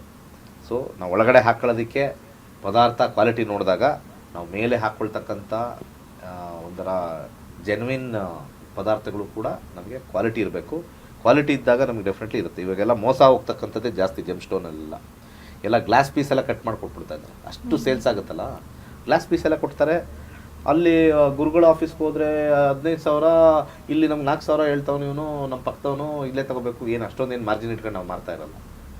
ಅವ್ರು ಗ್ಲಾಸ್ ಪೀಸ್ ಮಾಡ್ತಾರೆ, ಗ್ಲಾಸ್ ಪೀಸ್ ಹಾಕ್ಕೊಂಡಿದ್ದೀರಾ, ಅಯ್ಯ ಏನು ವರ್ಕ್ ಆಗಿಲ್ಲ, ಯಾಕೆ ಗ್ಲಾಸ್ ಹಾಕೊಂಡ್ರೆ ಏನು ವರ್ಕ್ ಆಗ್ತದೆ ಅಲ್ವಾ? ಅದಕ್ಕೆ ಬುದ್ಧಿ ಇಲ್ಲ ಅನ್ನೋದು. ಕ್ವಾಲಿಟಿ ಹಿಂದೆ ಬೀಳಬೇಕು. ಯಾಕೆ ಶ್ರೀಮಂತರೆಲ್ಲ ದೊಡ್ಡ ದೊಡ್ಡ ಕ್ವಾಲಿಟಿ ಕಾರ್ಸ್ ತೊಗೊಳ್ತಾರೆ, ಕೋಟಿಗಟ್ಟಲೆ ಕಾರ್ ಯಾಕೆ ತೊಗೊಳ್ತಾರೆ? ಅದ್ರಲ್ಲಿ ಕ್ವಾಲಿಟಿ ಇದೆ ಅಲ್ವಾ? ಅದರಲ್ಲಿ ಒಂದು ಫೆಸಿಲಿಟಿ ಇರುತ್ತೆ, ಅದು ನಮಗೆ ಪ್ರೊಟೆಕ್ಟ್ ಮಾಡುತ್ತೆ. ದೊಡ್ಡ ದೊಡ್ಡ ಕಾರ್ಗಳು ಆಕ್ಸಿಡೆಂಟಲ್ಲಿ ಒಳಗಡೆ ಇರೋರು ಸತ್ತಿರೋರು ಭಾಳ ಕಮ್ಮಿನೇ, 0. ಅದೇ ಸಣ್ಣ ಸಣ್ಣ ಕಾರು, ಡಬ್ಬಾ ಕಾರು ಅಂತಾರಲ್ಲ, ಸುಮ್ಮನೆ ಸೈಕಲ್ ಬಂದು ಗುದ್ದೋನು ಅವ್ನು ಒಳಗಡೆ ಇರೋ ಡ್ರೈವರ್ ತೊಗೊಬಿಟ್ಟು ಸೈಕಲ್ ಬಂದು ಗುದ್ದಿದ್ರೆ ಆ ರೀತಿ. ಓಕೆ, ಕರೆ ಮಾಡಿದ್ದಕ್ಕಾಗಿ ಧನ್ಯವಾದಗಳು ಗುರುಜಿ. ಮದುವೆ ವಿಚಾರವಾಗಿ ನೀವು ತಿಳಿಸ್ಕೊಡ್ತಾ ಇದ್ರಿ, ಮುಂದುವರಿಸೋದಾದ್ರೆ. ಹಾಗೆ ಮದುವೆ ಭಾಳ, ನಾನು ಹೇಳ್ತಾ ಇದ್ದೇನಲ್ಲ, ಈ ಭಾರತದಲ್ಲಿ ಅತಿ ಹೆಚ್ಚು, ಹಾಗೆ ಈ ಅತಿ ಹೆಚ್ಚು ಇರ್ತಕ್ಕಂಥ ಒಂದು ವಿಚಾರದಲ್ಲಿ ನಾವು ನೋಡಬೇಕು ಅಂತಂದರೆ ಬೇರೆ ದೇಶದಲ್ಲಿ ಈ ಥರ ಇಲ್ಲ. ಯಾಕೆ ಈ ಥರ ಇಲ್ಲ ಅಂತ ಸ್ವಲ್ಪ ಒಳಗಡೆ ಹೋಗಿ ನೋಡಿದ್ರೆ, ನಮ್ಮಲ್ಲಿ ಮೂಲ ಈ ಮದುವೆ ವಿಚಾರದಲ್ಲಿ ಸ್ವಲ್ಪ ಸಮಸ್ಯೆ ಆಗ್ತಾ ಇರೋದೇ ಜಾತಿ ವಿಚಾರದಿಂದ. ಕೆಲವು ಸಮುದಾಯಗಳು ಬಹಳ ಕಮ್ಮಿ ಹುಡುಗರಿರ್ಬೋದು ಅಥವಾ ಕಮ್ಮಿ ಹುಡುಗರಿದ್ದಾರೆ ಒಂದು, ಅಥವಾ ಕೆಲವು ಸಮುದಾಯಗಳಲ್ಲಿ ಹೆಚ್ಚು ಹುಡುಗ ಹುಡುಗಿ ಇರ್ಬೋದು, ಆದರೆ ಅದರಲ್ಲಿ ಕೆಲವರು ಓದ್ಬಿಟ್ಟಿರ್ತಾರೆ ಜಾಸ್ತಿ. ಗಂಡಸರು ಕಮ್ಮಿ ಓದಿರ್ತಾರೆ, ಹುಡುಗಿರು ಜಾಸ್ತಿ ಓದಿರ್ತಾರೆ, ಮ್ಯಾಚ್ ಆಗಲ್ಲ. ಸೊ BE ಮಾಡಿದವನಿಗೆ ಯಾರಿಗೋ 10th ಫೇಲ್ ಆಗೋರು ಕೊಟ್ಟಿರಲ್ಲ. ಸೊ ಎಷ್ಟೊಂದು ಸತಿ ನಾನು ನೋಡಿದ್ದೀನಿ, ತುಂಬ ಜನ ಬರ್ತಾರೆ ಇಂಜಿನಿಯರಿಂಗ್ ಮಾಡಿಬಿಟ್ಟಿರ್ತಾರೆ, ಆದರೆ ಅವ್ರಿಗೆ ಜಮೀನು ಅದು ಇದು, ಅವನೇನೋ ರಿಯಲ್ ಎಸ್ಟೇಟ್ ಮಾಡಿಕೊಂಡು ಕಾರ್ ಇಟ್ಕೊಂಡಿರ್ತಾನೆ, ಮದುವೆ ಆಗ್ಬಿಡ್ತಾರೆ. ಅವ್ರ ಕಾಂಬಿನೇಷನಲ್ಲಿ 1, 5, 6, 10ನೇ ಮನೆ ಇರುತ್ತೆ, ಮ್ಯಾಚೇ ಆಗಲ್ಲ. ನಾನು ಓದಿರೋದು ಇಂಜಿನಿಯರಿಂಗು, ನಾನೇನೋ ಕನ್ಸ್ಕೊಂಡಿದ್ದೆ, ನಾನು ಸಾಫ್ಟ್ವೇರ್ಗೆ ಹೋಗಬೇಕು, ಅಲ್ಲಿ ಹೋಗಬೇಕು, ಕಾರ್ಪೊರೇಟಲ್ಲಿ ಇರಬೇಕು, ಮಲ್ಟಿನ್ಯಾಷನಲ್ ಕಂಪ್ನಿ ಇರಬೇಕು ಅಂತ. ಇಲ್ಲಿ ನೋಡಿದ್ರೆ ಎಲ್ಲ ಚೆನ್ನಾಗಿದೆ ಫೆಸಿಲಿಟಿ, ಆದರೆ ಮನಸ್ಸೇ ಫೆಸಿಲಿಟಿ ಸರಿಯಿಲ್ಲ. ಯಾಕೆಂದರೆ ಆಚೆ ನೋಡಬೇಕಾದ್ರೆ ಅವರೆಲ್ಲ ಸ್ವಲ್ಪ ಎಲ್ಲ ದೊಡ್ಡ ಬಂಗಲೆ ಮಾಡ್ಕೊಂಡಿರ್ಬೋದು, ಕಾರ್ ಇರ್ಬೋದು, AC ಹಾಕ್ಸ್ಕೊಂಡಿರ್ಬೋದು, ರೂಮಲ್ಲಿ ಜಕ್ಕೂಸಿ ಹಾಕ್ಸ್ಕೊಂಡಿರ್ಬೋದು ರೂಮ್ ಒಳಗಡೆ, ಅದೆಲ್ಲ ನೋಡಿ ಬೆರಗೋಗ್ಬಿಟ್ಟಿರುತ್ತೆ. ಆದರೆ ಮನಸ್ಸಲ್ಲಿ ಆ ಒಂದು ಕಾರ್ಪೊರೇಟ್ ಫೀಲಿಂಗ್ ಇರಲ್ಲ, 3rd ಕ್ಲಾಸ್ ಫೀಲಿಂಗ್ ಇರ್ತದೆ ಕೆಲವು ಗಂಡಸರಿಗೆ, ಮತ್ತು ದೊಡ್ಡ ರಿಚ್ ಕ್ಲಾಸ್ ಮನೆಯವ್ರಿಗೆ 3rd ಕ್ಲಾಸ್ ಫೀಲಿಂಗ್ ಇರುತ್ತೆ. ರಿಚ್ ಆಗಿರೋರು ಇದು ಚೆನ್ನಾಗಿರೋ ಹುಡುಗಿನ ಮದುವೆ ಆಗ್ಬಿಡ್ಬೇಕು, ಇಂಜಿನಿಯರಿಂಗ್ ಮದುವೆ ಆಗ್ಬಿಡ್ಬೇಕು, ಕೆಲ್ಸಕ್ಕೆ ಹೋಗ್ಬಾರ್ದು, ಇವಳೇನೋ ಪಾಪ ಇರಲಿ ಸೆಟ್ಲ್ ಆಗ್ಬೋದು ಅಂತ ಹೋಗಿರ್ತಾರೆ. ಅಲ್ಲೆಲ್ಲ ಬರೀ ಅಡ್ಕಸ್ಬಿ ಮೈಂಡ್ ಸೆಟ್ಟೇ ಅವ್ರದ್ದೆಲ್ಲ, ಅಡ್ಕಸ್ಬಿ. ಯಾಕೆಂದರೆ ಇವ್ರ ಜಾತಕದಲ್ಲಿ ಆ 1ನೇ ಮನೆ, 5ನೇ ಮನೆ, 6ನೇ ಮನೆ, 10ನೇ ಮನೆ ನಡೀತಾ ಇರುತ್ತೆ, ಅವ್ರ ಜಾತಕದಲ್ಲಿ 8, 12 ನಡೀತಾ ಇರುತ್ತೆ. ಅವ್ರಿಗೆ ಹುಡುಗಿ ಸಿಕ್ಕಿರೋದೇ ಪುಣ್ಯ. ಕೆಲವರು ಬಾಲ ಹೆಂಗೆ ಬಿಚ್ತಾರೆ ಅಂದರೆ, ಹೆಣ್ಣು ಸಿಗೋವರೆಗೂ ಒಂಥರ ಚೆನ್ನಾಗಿರ್ತಾರೆ, ಏನೋ ಬೆಣ್ಣೆ ಮಾತುಗಳು, ಆಮೇಲೆ ಸುಣ್ಣದ ಮಾತು. ಇದಿದೆ ಅಲ್ಲ life, one of the worst life. ನಾವು ಇದು ನಡೀತೀವಿ, ಒಂದು ಲಾ ಬರಬೇಕು. ತುಂಬ ಜನ ಆಚೆ ಸಫರ್ಗಿನ ಹೆಚ್ಚಾಗಿ ಒಳಗಡೆನೇ ಸಫರ್ ಆಗಿರೋದು ಜಾಸ್ತಿ. ಯಾರಾದರೂ ಒಂದು ಆಚೆ ಇರ್ತಕ್ಕಂಥ ಹೆಣ್ಣು ಮಕ್ಕಳಿಗೆ ಸಮಸ್ಯೆ ಮಾಡಿ ಹೀಯಾಳಿಸಿದ್ರೆ ಪೊಲೀಸವರು ಕೇಸ್ ಹಾಕ್ಬಿಟ್ಟು ನಮ್ಮ TVಲೆಲ್ಲ ಹಾಕ್ಬಿಡ್ತಾರೆ, ಇಂಥವ್ರಿಗೆ ಅರೆಸ್ಟ್ ಮಾಡಿ, ಆಫೀಸರ್ ಅರೆಸ್ಟ್ ಮಾಡ್ದ ಅಂತ. ನಿತ್ಯ ಮನೇಲಿರ್ತಕ್ಕಂಥ ಹೆಣ್ಣುಮಗಳಿಗೆ ಅರೆಸ್ಟ್ ಆಗ್ತಕ್ಕಂಥದ್ದು ಯಾವ ಕೇಸು ಇಲ್ಲ, ಯಾಕಂದ್ರೆ ಮದುವೆ ಆಗ್ಬಿಟ್ಟಿದಾರಲ್ಲ, ಲೈಸೆನ್ಸ್ ಟು ಕಿಲ್ ಅಂದಂಗೆ. ಈ ರೀತಿ ಇರ್ತಕ್ಕಂಥದ್ದು ಸಮಾಜದಲ್ಲಿ ವ್ಯವಸ್ಥೆ ಸರಿ ಇಲ್ಲ. ಯಾರ್ದೋ ಒಬ್ರದು ಇವ್ರು ಹಿಂಗೆ ಮಾಡ್ದ, ಇವ್ನು ಅರೆಸ್ಟ್ ಮಾಡ್ದ, ಹಂಗೆ ಹೊಡ್ದ, ಹಿಂಗೆ ಹೊಡ್ದ, ಜುಟ್ಟು ಎಳ್ದ ಅಂತ ಹೇಳಿ ತೋರಿಸ್ತಾರೆ. ದಿನಾ ಮನೇಲಿ ಜುಟ್ಟು ಎಳಿಯೋರು, ಕಾಲಲ್ಲಿ ಉದಿಯೋರು, ಪ್ರತಿಯೊಬ್ಬರ ಮನೇಲೂ ಕ್ಯಾಮ್ರಾ ಫಿಕ್ಸ್ ಆಗಿಬಿಟ್ರೆ TV ವಾಹಿನಿಯವ್ರಿಗೆ ಬೆಳಗಿಂದ ಸಾಯಂಕಾಲ 24/7 ಕಮ್ಮಿ ಅಂದರೂ ಒಂದು 10,000 ಮನೆ ಡೈಲಿ. ಇವತ್ತು 10,000 ಮನೆ ತೋರಿಸ್ತಾ ಇದ್ದೀವಿ ಸರ್, ಎಲ್ಲ ಯಾರು ಹಿಂಗೆ ಹೊಡೆದಿದ್ದಾರೆ ಅಂತ. 10,000 ನಿಮ್ಗೆ ಬೇಜಾರಾಗೋಗುತ್ತೆ. ನಾವು ಒಂದನ್ನು ಮಾತ್ರ ನೋಡ್ತೀವಿ ವಾಹಿನಿಗಳಲ್ಲಿ, ಒಂದು ಯಾವುದೋ ತೋರಿಸ್ಬಿಡ್ತಾರೆ, ಇವ್ನಿಗೆ ಒದ್ದ, ಅಲ್ಲಿ ಯಾರೋ ಒಂದು ಸ್ಕೂಟ್ರಿಂಗ್ ಟಚ್ ಮಾಡಿದ ತಕ್ಷಣ ಜುಟ್ಟು ಹಿಡ್ದ, ಅದು ಇರದೆ ಅವಳು ಹೊಡೆದ್ಲು, ಇವ್ಳು ಹೊಡೆದ್ರು. ನಿತ್ಯ ಹೊಡಿತಾ ಇರೋರು, ಬಡಿತಾ ಇರೋರು ಸಿಕ್ಕಾಪಟ್ಟೆ ಜನ ಇದ್ದಾರೆ. ಅದಕ್ಕೆ ನಮ್ಗೆ ಯಾವುದೂ ವ್ಯವಸ್ಥೆ ಇಲ್ಲ. ಫಾರಿನ್ ಕಂಟ್ರೀಸೆಲ್ಲ ಎಷ್ಟು ಚೆನ್ನಾಗಿದೆ ಅಂತಂದರೆ, ಇಲ್ಲಿ ವ್ಯವಸ್ಥೆಯ ಸಮಸ್ಯೆ, ಹೊಟ್ಟೆ ಉರಿ ಸಮಸ್ಯೆ. ನಮ್ಮಲ್ಲಿ ಭಾಳಷ್ಟು ಹೊಟ್ಟೆ ಉರಿ ಜಾಸ್ತಿ. ಹೊಟ್ಟೆ ಉರಿ ಯಾವ ಲೆವೆಲ್ ಅಂತಂದರೆ, ಕಲಿಸ್ಕೊಟ್ಟಿರೋ ಗುರುಗಳ ಮೇಲೇ ಹೊಟ್ಟೆ ಉರಿ ನಮ್ಮ ಸ್ಟೂಡೆಂಟ್ಗಳಿಗೆ. ಎಂಥ ವಿಚಾರ ಅಂತಂದರೆ, ನಮ್ಮ ಹತ್ರನೇ ಪಾಠ ಕಲಿತು ನಮಗೇನೆ ಮಿಯೋ ಅನ್ನೋ ಬೆಕ್ಕುಗಳು ಜಾಸ್ತಿ ಇರ್ತವೆ. ನಮ್ಮ ಸ್ಟೂಡೆಂಟಲ್ಲೂ ಕೆಲವು ಬೆಕ್ಕುಗಳಿದ್ದಾವೆ. ಆ ಬೆಕ್ಕುಗಳು ಇನ್ನೊಂದು ಬೆಕ್ಕುಗಳ ಹತ್ರ ಮಾತಾಡ್ತಾ ಇರ್ತವೆ. ಅವರು ಲೈಫಲ್ಲಿ ಹುಲಿ ಆಗೋದೇ ಇಲ್ಲ, ಬೆಕ್ಕುಗಳಾಗೇ ಇರ್ತವೆ.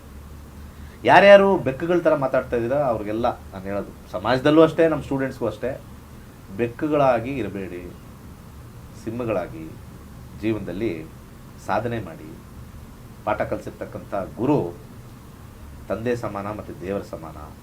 ಅವರವರ ವೈಯಕ್ತಿಕ ಅವರವರದು, ನಿಮ್ಮ ವೈಯಕ್ತಿಕ ನಿಮ್ಮದು, ನನ್ನ ವೈಯಕ್ತಿಕ ನನ್ನದು, ನನ್ನ ಕರ್ಮ ನನ್ನದು, ನಿನ್ನ ಕರ್ಮ ನಿನ್ನದು ಅಂತ ಹೇಳ್ತಾ ಜ್ಯೋತಿಷ್ಯನ ಸೇರ್ಕೊಳ್ಳಿ. ಜ್ಯೋತಿಷ್ಯ ಅದ್ಭುತವಾಗಿರ್ತಕ್ಕಂಥ ಒಂದು ಸಬ್ಜೆಕ್ಟು. ಮದುವೆ ವಿಚಾರದ ಇನ್ನೂ ನಾಳೆ ಮಾತಾಡೋಣ ನೀನು, ಯಾಕಂದರೆ ಮದುವೆ ವಿಚಾರನೇ ಸ್ವಲ್ಪ ಹೆಚ್ಚು ಮಾತಾಡಬೇಕು ನಾನು. ಬರೀ ಇದೊಂದೇ ಅಲ್ಲ, ಸಾಕಷ್ಟು ಜನ ಮದುವೆ ಬೇಡ ಅಂತಕ್ಕಂಥವ್ರಿಗೆ ಒಂದು ಸಮಸ್ಯೆ ಏನಿದೆ ಅಂತ ಅದನ್ನು ಮಾತಾಡೋಣ. All issues are not personal.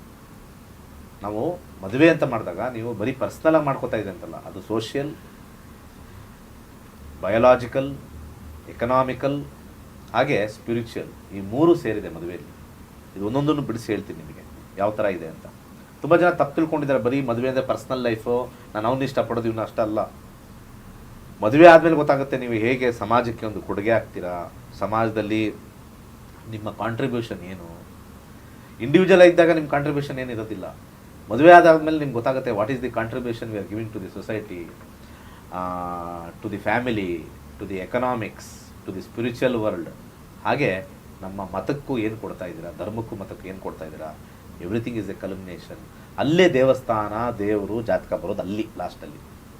So ಸಂಪ್ರದಾಯಗಳು ಬರೋದೇ ಅಲ್ಲಿಂದ. ಸೊ ನೀವು ತುಂಬ ಜನ ಸಂಪ್ರದಾಯದಲ್ಲಿ ಇರೋದಿಲ್ಲ, ಮದುವೆ ಆದಮೇಲೆ ಸಂಪ್ರದಾಯ ಸ್ಟಾರ್ಟ್ ಆಗೋದು, ಬೈ ಡಿಫಾಲ್ಟ್ ಸ್ಟಾರ್ಟ್ ಆಗುತ್ತೆ. ತುಂಬ ಜನ ಹೇಳ್ತಾ ಇರ್ತಾರೆ, ನನ್ನ ಮಗ ಮಗಳು ಪೂಜೆ ಮಾಡಲ್ಲ, ದೇವರು ನೋಡಲ್ಲ, ನಮಸ್ಕಾರ ಮಾಡಲ್ಲ ಅಂತ. ಏನೂ ಇಲ್ಲ. ಒಳ್ಳೆ ಕಪಲ್ ಆಗಿಬಿಟ್ರೆ, ಮದುವೆಯಾಗಿ ಒಳ್ಳೆ ಕಪಲ್ ಆಗಿಬಿಟ್ರೆ ಅವ್ರಿಗೆ ದೇವ್ರ ಮೇಲೆ ಭಕ್ತಿ ಬಂದ್ಬಿಡುತ್ತೆ. ಯಾಕಂದರೆ ಜೀವನ ನಡಿಬೇಕು, ಇಬ್ಬರಿಂದು ಚೆನ್ನಾಗಾಗಬೇಕು, ಮಕ್ಕಳು ಚೆನ್ನಾಗಬೇಕು ಅಂದಾಗ ಆವಾಗ ಹಿಂಗೆ ಮುಗಿತಾರೆ ದೇವರು. ಅಲ್ಲಿವರೆಗೂ jolly life, Saturday life, Sunday life ಇರ್ತದೆ, ಫ್ರೈಡೇ ಲೈಫ್ ಇರ್ತದೆ ಆಫೀಸಲ್ಲಿ. ಸೊ ಪಾರ್ಟಿ ಲೈಫ್ ಇರ್ತದೆ. ಯಾವಾಗ ಜವಾಬ್ದಾರಿ ಅಂತ ಬಂದಾಗ they start folding there hands. ನಮ್ಗೆ ಒಳ್ಳೇದಾಗಲಪ್ಪ, ಸಮಾಜದಲ್ಲಿ ನಾವು ಒಂದು ಫ್ಯಾಮಿಲಿ ಇದ್ದೀವಿ, ಆ ಫ್ಯಾಮಿಲಿ ಚೆನ್ನಾಗಿದೆ, ನಂದು ಎಲ್ಲೂ ಎಡು ಆಕ್ಟ್ ಆಗಬಾರ್ದು ಅಲ್ಲಿ ಬರ್ತದೆ. ಇಂಡಿವಿಜುವಲ್ ಆಗಿ ಪ್ರಾಬ್ಲಮ್ ಆದಾಗ ತಲೆ ಕೆಡಿಸ್ಕೊಳ್ಳಲ್ಲ. ಯಾವಾಗ ಡ್ಯುಯಾಲಿಟಿ ಬಂದು ಡ್ಯುಯಲಲ್ಲಿ ನಮಗೆ ಪ್ರಾಬ್ಲಮ್ ಆದಾಗ they fear family, they fear society. So ಇದನ್ನೆಲ್ಲ ಮೀರಿರ್ತಕ್ಕಂಥವ್ರು ಸ್ವಲ್ಪ ಕಿತ್ತಾಡ್ತಾರಲ್ಲ, ಅವ್ರಿಗೆ ನಾಳೆ ಒಂದು ಸ್ವಲ್ಪ ಕ್ಲಾಸ್ ತಗೊಳ್ಳೋಣ. ಜೀವನ ಇರೋದೇ ಶಾರ್ಟು. ಆ ಶಾರ್ಟ್ನ ಸ್ವೀಟ್ ಮಾಡಿಕೊಂಡು ಮುಂದೆ ಹೋದರೆ ಅದ್ಭುತವಾಗಿರುತ್ತೆ. ಗಲಾಟೆ ಮಾಡ್ಕೊಂಡಿದ್ರೆ ಏನಾಗುತ್ತೆ, ಎಲ್ಲನೂ ಪ್ರಾಬ್ಲಮ್ ಇದ್ದೇ ಇರುತ್ತೆ. ಯಾರ ಸಂಸಾರನೂ ಚೆನ್ನಾಗಿದೆ ಅಂತ ಹೇಳೋಕ್ಕಾಗೋದೇ ಇಲ್ಲ. ಏನು ಟಿ ವಿಲಿ ಈ ಸಂಸಾರ ಹಿಂಗೆ ಆಗ್ಬಿಟ್ಟಿದೆ, ಇವ್ರು ಅವ್ರ ಜೊತೆ ಓಡೋಗಿದ್ದಾರೆ, ಅವ್ರು ಇವ್ರ ಜೊತೆ ಓಡೋಗಿದ್ದಾರೆ, ಅಯ್ಯೋ ಲಿಸ್ಟ್ ಕೊಡ್ತೀನಿ ಬನ್ನಿರಿ, ಟಿ ವಿ ಚಾನಲ್ಗೆಲ್ಲ ಫುಲ್ ಲಿಸ್ಟ್ ಕೊಡ್ತೀನಿ. ಇಷ್ಟು ನಮಗೆ ಬರ್ತಕ್ಕಂಥ ಡೈಲಿ ನನ್ನ ಕನ್ಸಲ್ಟೇಷನ್ ಬರ್ತದಲ್ಲ, 20 ಲಿಸ್ಟ್ ಕೊಡ್ತೀನಿ, ಎಷ್ಟು ಅಂತ ಹಾಕ್ತೀರ. ಸುಮ್ಮನೆ ಅವೆಲ್ಲ ನಾವು ಹಾಕೋದು, ಇನ್ನೊಬ್ರು ತೋರಿಸೋದು. ಬಟ್ ಅದರದ್ದು 10ರಷ್ಟಲ್ಲ 20ರಷ್ಟು ನಡೀತಾ ಇದೆ. ಬೆಳಕಿಗೆ ಬರ್ತಾ ಇಲ್ಲ ಅಷ್ಟೇ. ನಾವು ಒಂದನ್ನು ನೋಡಿ ಸಮಾಜದಲ್ಲಿ ಎಲ್ಲೋ ಒಬ್ಬರು ಮಾಡ್ತಾರೆ ಅಂದರೆ ಇಲ್ಲ, ಸಮಾಜದಲ್ಲಿ ತುಂಬ ಡಿಫ್ರೆಂಟ್ ಆಗಿದೆ. ಬಟ್ ಅದನ್ನೆಲ್ಲ ಮೀರಿ ನಾವು ನಮ್ಮತನವನ್ನು, ನಮ್ಮ ಸಂಸಾರವನ್ನು ಚೆನ್ನಾಗಿ ತೂಗಿಸ್ಕೊಂಡು ಹೋಗೋಕ್ಕೆ ಜ್ಯೋತಿಷ್ಯ ಸಹಾಯ ಮಾಡುತ್ತೆ. ನಾನು ಬರೆದಿರ್ತಕ್ಕಂಥ ಯಂತ್ರ ಮಂತ್ರ ತಂತ್ರ ಬುಕ್ಕು 40 ಬುಕ್ಗಳು ಬರೆದಿದ್ದೀನಿ ನಾನು ಜ್ಯೋತಿಷ್ಯದಲ್ಲಿ. ದೊಡ್ಡ ಟಿ ವಿಲಿ ಯಾರು ಬಂದು ಕೂತ್ಕೊಂಡು ಡ್ರೆಸ್ ಹಾಕ್ಕೊಂಡು ವಿಭೂತಿ ಹಾಕ್ಕೊಂಡು ನಾಮ ಹಾಕೊಂಡು ಕೂತ್ಕೊಂಡು ಹಿಂಗೆ ಇಟ್ಕೊಂಡ್ಬಿಡ್ತಾರೆ. ಯಾವ ಬುಕ್ಕು ಬರೆದಿಲ್ಲ ಅವರು. ಅಲ್ಲಿ ಚಿಕ್ಕಪೇಟೆಲ್ಲಿ ಸಿಗೋ ಪಂಚಾಂಗ ಇಟ್ಕೊಂಡು ತಗೊಂಡ್ಬಂದಿತ್ತು. ಆ ಪಂಚಾಂಗನೂ ಬರೆದಿರಲ್ಲ ಅವರು. ಪಂಚಾಂಗ ನೋಡಿಕೊಂಡು ಅದನ್ನು ರೆಫರ್ ಮಾಡ್ಕೋಬೇಕು, ಗೊತ್ತಾಗಲ್ಲ ಅವ್ರಿಗೆ. ಅದನ್ನು ನೋಡ್ಬೇಕು ಅನ್ಸತಿ. ಮುಂದೆ ಪಂಚಾಂಗ ಇಟ್ಬಿಟ್ಟಿರ್ತಾರೆ ಅಷ್ಟೇ, ಇವರೇ ಬರೆದಿರೋ ಥರ. ಪಂಚಾಂಗ ಬರೆಯೋಕ್ಕೂ ಅವ್ರಿಗೆ ಯೋಗ್ಯತೆ ಇರಲ್ಲ. ಅಂಥವರೆಲ್ಲ ಇದೆ ಸಮಾಜದಲ್ಲಿ, ಈ ಒಂದು ಕಲಿಯುಗದಲ್ಲಿ ಇದ್ದಾರೆ. ಸೊ ಯಾರು ರೈಟು ಯಾರು ರಾಂಗ್ ಅಂತ ಡಿಸೈಡ್ ಮಾಡಿ ಅವ್ರ ಹತ್ರ ಹೋಗಿ ಜ್ಯೋತಿಷ್ಯದಲ್ಲಿ ಮೋಸ ಹೋಗಬೇಡಿ. ಲಕ್ಷಾಂತರ ರೂಪಾಯಿ ಏನಾದ್ರು ಪೂಜೆಗೆ ಕೇಳಿದ್ರೆ ನಿಮ್ಮಂಥ ಮುಟ್ಟಾಳರು ಹೋಗಿ ದೇವ್ರ ಹೆಸರಲ್ಲಿ ಹಾಕೋಕ್ಕೆ ಬದಲು ಅಲ್ಲಿ ಯಾರಾದರೂ ಒಬ್ಬರು ಅನಾಥಾಶ್ರಮಕ್ಕೆ ಕೊಡಿ, ಹಂಚಿ. ದೇವರು ಎಲ್ಲಿ ಬೇಕಾದ್ರೂ ಮೆಚ್ತಾನೆ. ನಿಮ್ಗೆ ಒಳ್ಳೇದಾಗಬೇಕು ಅಂದರೆ ನಿಮ್ಗೆ ಏನು ಒಳ್ಳೆತನ ಇದೆ, ನೀನು ಹೆಂಗೆ ಮಾಡಿದೆ ಅಂತ ಇರುತ್ತೆ. ಸುಮ್ಮನೆ ಪೂಜೆ ಮಾಡಿದ ತಕ್ಷಣ ಅಲ್ಲ, ಪೂಜೆ ಬೇಕು. ಯಾವುದಕ್ಕೆ ಬೇಕು ನಾನು ಇನ್ನೊಂದು ದಿವಸ ಹೇಳ್ತೀನಿ, ಸಮಯದ ಅಭಾವ ಇರೋದು. ಎಸ್ ವೀಕ್ಷಕರೇ, ಮದುವೆ ವಿಚಾರವಾಗಿ ನಾವು ನಾಳಿನ ಸಂಚಿಕೆಯಲ್ಲಿ ಮಾತನಾಡೋಣ ಅಂತ ಹೇಳ್ತಾ, ನಿಮಗೆ ಜ್ಯೋತಿಷ್ಯದಲ್ಲಿ ಆಸಕ್ತಿ ಇದ್ದರೆ ಖಂಡಿತವಾಗಿ ಜಾಯ್ನ್ ಆಗ್ಬೋದು. ಹೇಗೆ ಅಂದರೆ ನಕ್ಷತ್ರ ನಾಡಿ ಜ್ಯೋತಿಷ್ಯ ಕಾರ್ಯಕ್ರಮ ಗುರುವಾರದಿಂದ ಆರಂಭವಾಗ್ತಾ ಇದೆ. ಅಂದರೆ ಫೆಬ್ರವರಿ 12ರಿಂದ ಆರಂಭವಾಗ್ತಾ ಇದೆ. ಕುಟುಂಬ ಸಮೇತರಾಗಿ ನೀವು ಜ್ಯೋತಿಷ್ಯ ಕ್ಲಾಸ್ ಕಲಿಯಬಹುದು ಅಂತ ಹೇಳ್ತಾ, ಇನ್ನು ಗುರುಗಳ ನೇತೃತ್ವದಲ್ಲಿ 65,000ಕ್ಕೂ ಹೆಚ್ಚು ವಿದ್ಯಾರ್ಥಿಗಳು ಜ್ಯೋತಿಷ್ಯವನ್ನು ಕಲಿತಿದ್ದಾರೆ. ಒಂದಷ್ಟು ವಿದ್ಯಾರ್ಥಿಗಳು ಅವರ ಅನುಭವವನ್ನು ಹಂಚಿಕೊಂಡಿದ್ದಾರೆ. ಏನಂತ ಮಾತನಾಡಿದ್ದಾರೆ ನೋಡ್ಕೊಂಬರೋಣ. ನಾನು 108ನೇ ಬ್ಯಾಚಲ್ಲಿ ಪಂಡಿತ್ ದಿನೇಶ್ ಗುರೂಜಿ ಅವ್ರ ಹತ್ರ ನಕ್ಷತ್ರ ನಾಡಿ ಜ್ಯೋತಿಷ್ಯನ ಕಲ್ತ್ಕೊಂಡೆ. ಬಹಳ ತುಂಬ ಈಸಿ ಮೆಥಡಲ್ಲಿ ಗುರೂಜಿಯವರು ನಮಗೆ ಹೇಳ್ಕೊಡ್ತಾ ಇದ್ದಾರೆ. ಅದೇ ರೀತಿ ನಾನು ಮತ್ತೆ excellency course, deep secret course ಕೂಡ ಮಾಡಿದೆ. ಈ ಪ್ರತಿಯೊಬ್ಬ ಹಿಂದೂ ಸನಾತನ ಧರ್ಮದಲ್ಲಿ ಈ ಜ್ಯೋತಿಷ್ಯವನ್ನು ಕಲಿಬೇಕಾದ್ದು ಒಂದು ಅಂಗ. ಅದನ್ನು ನಾವು ಕಲ್ತ್ಕೊಂಡು ನಮ್ಮ ಮತ್ತು ನಮ್ಮ ಪೀಳಿಗೆಯ ಎಲ್ಲ ಸಂಬಂಧಿಕರು ಮತ್ತು ಸ್ನೇಹಿತರ ಒಂದು ಪ್ರಿಡಿಕ್ಷನ್ ಮಾಡುವಂಥ ಪರಿಸ್ಥಿತಿಗೆ ನಾವು ನಮ್ಮನ್ನು ಗುರೂಜಿಯವರು ತಂದಿದ್ದಾರೆ. ಇಷ್ಟೊಂದು ಉತ್ತಮವಾದ ಒಂದು ಜ್ಯೋತಿಷ್ಯ ಶಾಸ್ತ್ರನ ನಾವು ಅಭ್ಯಾಸ ಮಾಡ್ತಿರೋದು ನಮ್ಮ ಭಾಗ್ಯ.